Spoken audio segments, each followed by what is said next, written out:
মাছটা থেকে তেল উঠেছে, মাছটা নামিয়ে নিচ্ছি।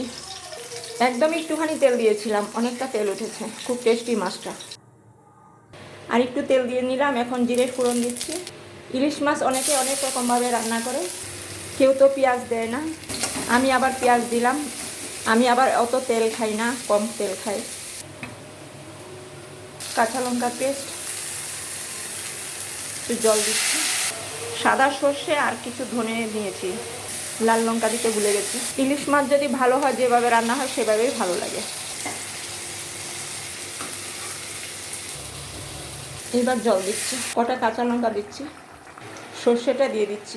সর্ষে নামানোর আগে দিতে হয়, না হলে তেতো হয়ে যায়।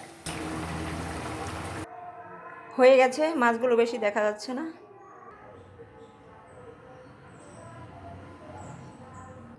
ওইদিকে গাছে কাঁঠাল দেখা যাচ্ছে।